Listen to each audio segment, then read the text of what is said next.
Hi, I'm Arnie Leibovit, and this is Trailers from Hell. While working on Houdini, screenwriter Philip Jordan suggested to George Pal the story of Leiningen Versus the Ants by Carl Stephenson. It's a story about a South American cocoa plantation overrun by swarms of marabunta army ants that devour everything in their path. The story first appeared in Esquire magazine and had already been broadcast on the CBS radio show Suspense in 1948. Unfortunately, the film rights were elusive because no one could find author Carl Stephenson. Pal optioned the story anyway from Esquire. Learning that the author might be in London, Paramount asked Scotland Yard to track him down, which proved unsuccessful. Pal came up with the idea of creating a wanted ad with Stevenson's details and the portrait of a man without a face. It was sent out to all of Paramount's exchanges around the world. 2 weeks later, Stephenson was found in Berlin, and a deal was made to buy the rights for $6,000. When Pal announced the making of Leiningen, he got phone calls from many Hollywood studios wanting to know how he found him. Pal said he did it with a portrait of an empty face. They thought he was joking. Pal teamed up again with director Byron Haskin a year later after making The War of the Worlds.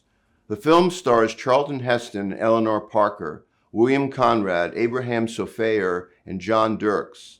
Ronald McDougall rewrote the script to suit the stronger Parker character, along with Ben Maddow, who went uncredited due to the Hollywood-era blacklist. Ernest Laszlo, who shot Houdini, was the DP. Charlie Gamora, who'd helped design The Martian for The War of the Worlds, did makeup and the mechanical design of the ants. John Fulton did the special effects. He later went on to win the Oscar for The Ten Commandments. Sound effects were done by Gene Garvin and Harry Lindgren, who also did great sound work on The War of the Worlds for George Pal. Daniel Amphithéotroff created the musical score. Here's the trailer.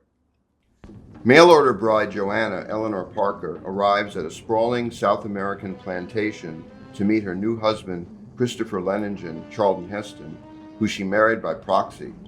Leiningen is upset that she was previously married and being inexperienced with women is cold and remote to her. When Joanna plays an unused piano, she says, "If you knew anything about music, you'd know that the best piano is one that's been played," which is one of the more memorable lines in the film.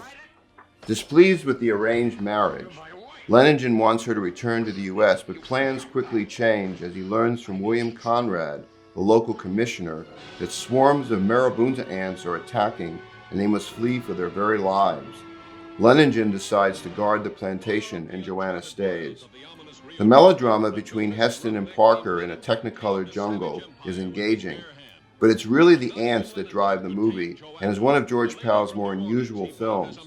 Pal wanted to make an all-ant adventure, but studio exec Don Hartman insisted on pushing the romance and insanely suggested taking the ants out altogether. Fortunately, that didn't happen, and in the end, the ants remain the strongest element. It's also one of the first killer animal films, preceding the giant ant film Them at Warner Brothers by several months. Heston told me that Naked Jungle was a personal success in his career and was always grateful to George for the opportunity he gave him.